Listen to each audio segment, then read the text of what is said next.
Welcome to Popcorn Chat. I'm Kurt Jarvis. This week I have two movie reviews for you. The first one is The Woman in Black, and the second one is Chronicle. Let's start with The Woman in Black, starring Daniel Radcliffe.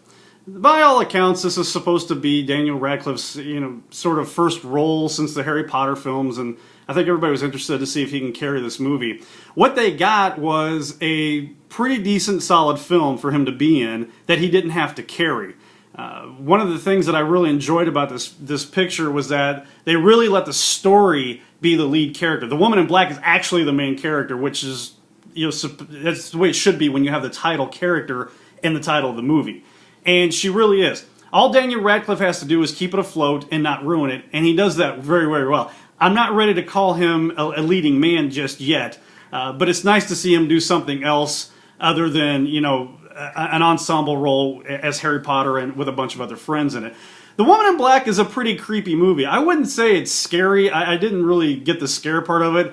Mostly I don't like modern day horror movies. I think they just try to trick you into scaring you. Like, I'm going to go down this hallway really slowly, and then when something jumps out, we're going to crank the volume up to 25 and you'll jump. And I'm just like, okay, whatever. Even though it does have some of those elements, and, for the most part, it does build some suspense through the story. And I think that's always more effective in any kind of scary movie. And not only that, but it has a point.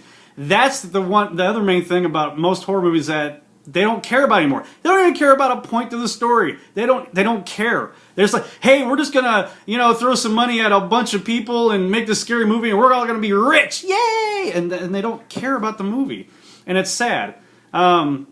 So in this, you got, there are some problems with the story. They're all very, very minor. Daniel Radcliffe plays a lawyer who goes to this estate to kind of get the paperwork together because the last family member has finally died. And he never really finishes the job. Matter of fact, he's just going to leave without finishing the job, which I think is kind of strange because you kind of get this, impression that he needs to have this done or he's going to lose his job. So that's kind of a sticking point, but it's not a big sticking point. It doesn't ruin the film whatsoever. There's another point where he finds a little boy who's been dead for like 20 years and he's almost mummified. It would be skeletal remains by that point, and they're like, oh, no, the mud doesn't preserve, mud is water. Water does not preserve a body. I'm sorry, it just doesn't work that way. But if you can get past those points, there are some really good things in this movie. The creepy toys throughout this thing is pretty epic. Whoever was in charge of getting those, kudos, you did a good job. That was some of the weirdest toys I've ever seen. It's like, no wonder this boy wanted to die. His mom kept getting him creepy toys, but that's good. The set designing is beautiful. Whoever designed the set found the house and set it all up. They did a really good job. They deserve a lot of credit. It's got some of your basic, horror movie 101 things in there. Like, you see the woman walking behind him, and there's not a mirror that this lady doesn't fall in love with to walk by, just to keep adding to it. And that can kind of get annoying. But the only thing that really bothered me that they actually saved just in time was, here he is in the bottom of this house, in the living room, den area, and he keeps hearing a noise upstairs, so he keeps running upstairs to see what these noises are. He does this like 4 times, and by the 4th, you're like, you're wearing a path out through this house. Can you please just show me what's going on? And finally they do. And, and there's another really small sticking point is these villagers who don't want him to go there. And you finally figure out the reason why is because anybody that comes back from there, all these villagers' kids start dying. And I won't give you the reason why, because they'll kind of spoil it.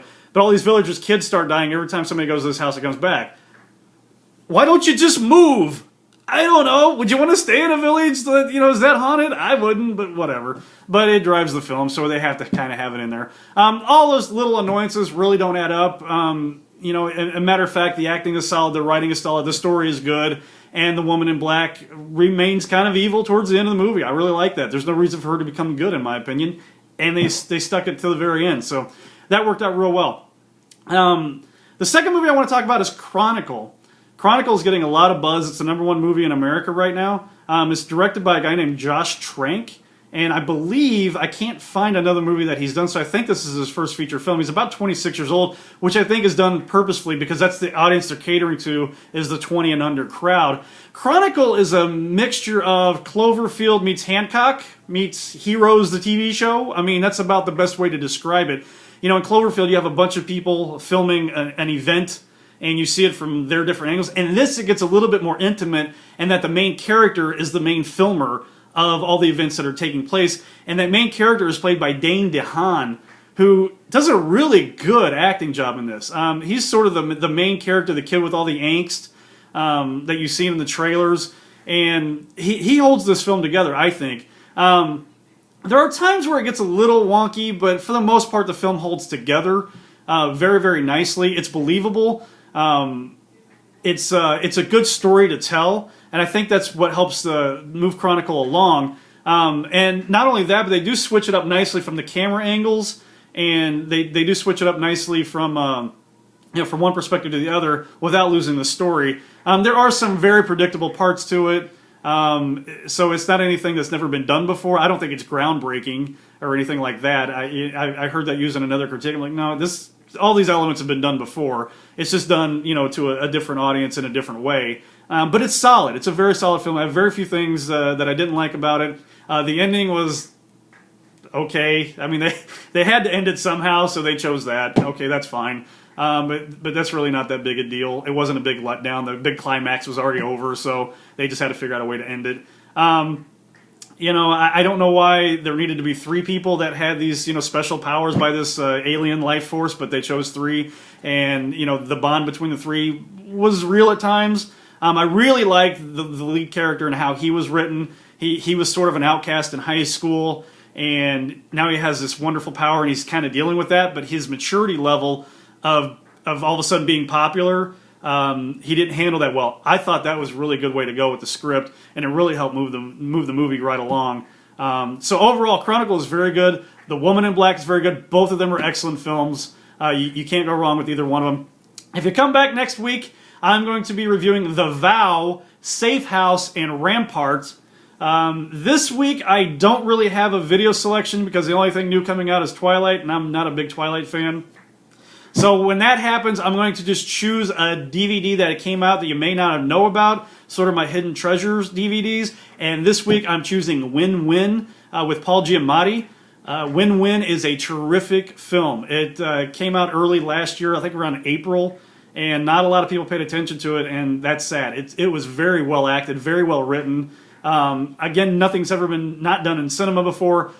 But it's a solid picture. Go rent that instead. I think you'll enjoy it more than the Twilight film. Also, in the next couple of weeks, I'm going to be adding a blog a week. I'm calling these special editions kind of as my build-up to the Oscars. I want to give you my rundown of the best films of 2011 and the worst films of 2011, and then I'll give you my Oscar picks and, of course, my Oscar review after the show is over, because this is the Super Bowl for movie geeks coming up, and you'll probably get sick of me in February. That's all I have this week. Until next week, I might see you at the movies.